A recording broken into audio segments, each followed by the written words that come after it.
Well, I have no idea how you stumbled upon this video of how to be self-confident without being arrogant, but it's gonna be a good video, so stay tuned. Let's do this.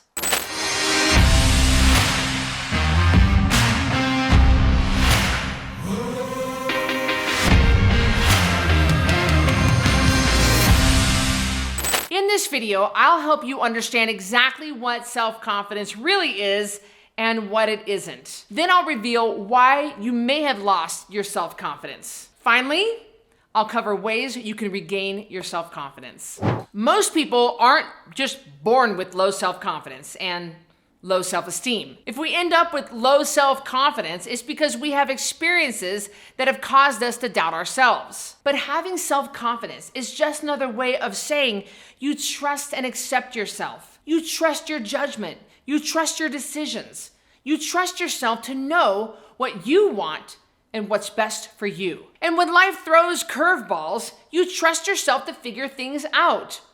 People with self-confidence have faith in themselves. What truly self-confidence people don't have is the need to run around and tell the whole world how confident they are. I mean, that means if you know someone who can't stop talking about how confident they are, they're probably very not confident. What they're probably doing is trying to convince everyone around them, and especially themselves, that they're confident because they don't actually feel confident. A truly self-confident person doesn't do that. They already feel confident, so they have zero need to try and convince themselves or everyone around them of how confident they are. Another thing truly self-confident people don't have is the belief that they're better than anyone else. That is a trait of people who are arrogant. And that's why arrogance and self-confidence are not the same thing. Arrogance is just a mask that insecure people wear to protect themselves from feeling vulnerable and getting hurt. When you think about it like that, arrogance is really the opposite of self-confidence. I'm not saying self-confident people are just doormats, of course not. I'm saying they have the confidence to accept and be okay with their imperfections. Arrogant people can't even admit they have imperfections. Before I go to my next point, I want to hear from you. And, I have a real problem with people who are arrogant. I do. And is this a problem? Do you know what I'm talking about? Do you have a problem with that line between self-confidence and it being arrogant? If you know what I'm saying, if you're feeling me here, comment below. I want to hear what you have to say. Now that you're starting to see what self-confidence is and what it isn't, let's talk about behaviors you might see in self-confident people. Now, self-confident people have no problem asking for what they want. They also have no problem setting boundaries and standing up for themselves and their needs. A lot of people who don't understand self-confidence because they don't possess it themselves, they label those behaviors as arrogant. It's not arrogant to confidently ask what you want or need. It is arrogant to try and force people to do what you want. It's not arrogant to step up and express an opinion, make a decision, or lead a situation. It is arrogant to force yourself and your opinions on other people, whether they like it or not. Arrogance is an overcorrection.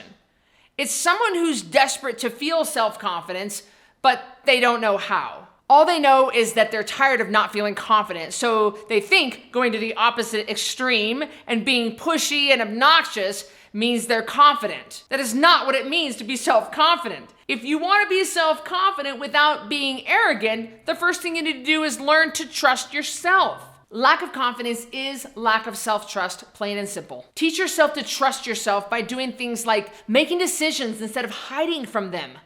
If the decision you make is wrong, make a new one. Indecision really tears down self-confidence. Start keeping your word to yourself. If you say you're gonna get up 30 minutes earlier, do it. If you say you're gonna eat better, do it. Nothing erodes self-confidence like breaking your word to yourself. If you've got people in your life who constantly try to tear you down, eliminate or limit your time with them until you can build your self-confidence. And hey, it's okay to tell yourself, I'm becoming self-confident. It's totally fine to use affirmations to help you grow your self-confidence. But it's not necessary to tell the whole entire world Other people aren't the ones who need the convincing here. You can also build your self-confidence by doing things that make you feel confident. In my nutrition program, the Code Red Lifestyle, my clients start taking better care of themselves.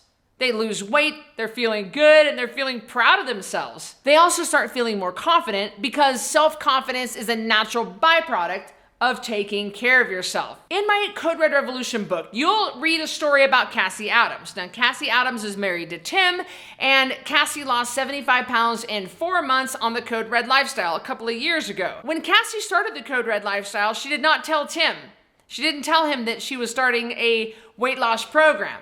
But Tim noticed that his wife was losing weight, not because he noticed that she was losing weight, but because she started getting more confident. Her energy started changing. She had a pep in her step. She had like a little bit of a gleam in her eye. A little bit of a joy was coming back. Her smile was coming back. And he turned to her and said, "What are you doing?" He didn't turn to her and say, "What are you doing?" because he noticed her losing weight. That wasn't it. He noticed that her confidence went up. And that's what made him go, "Whoa, what's going on?" It's crazy. You can read that story in the Code Red Revolution book. I'll link it up below. On my program, the Code Red Lifestyle, yes, we talk about food. Yes, we talk about sleep. Yes, we talk about water. Of course we do. Of course, we go through all those other basics. We do nail the basics. But we talk so much about the mental aspect of this whole process, because when you take control of your food and your water and your sleep, everything else in your life levels up. And you'll notice that I will cover in the 10-pound takedown so many other aspects of the lifestyle. And I can't wait to talk about this with you. And you're gonna notice that your confidence changes. So many things change. It's not just the size of your jeans going down. It's your self-confidence, your energy, your feeling of self-worth.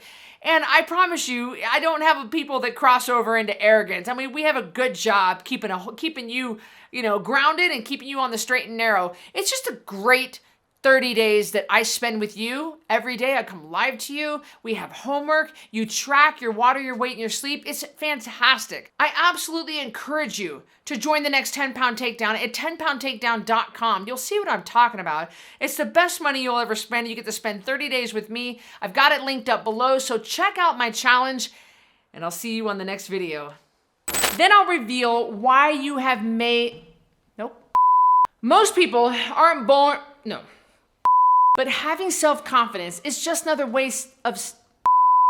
They just burped. So they think they're going in the opposite... So they think going to the opposite extreme. Okay. Lack of confidence is lack of self-trust. Plain and simple. Shoot. It's just you got one job here. You got one job. I just can't believe you. I like that. That sounds good. I like that. I'll do that again.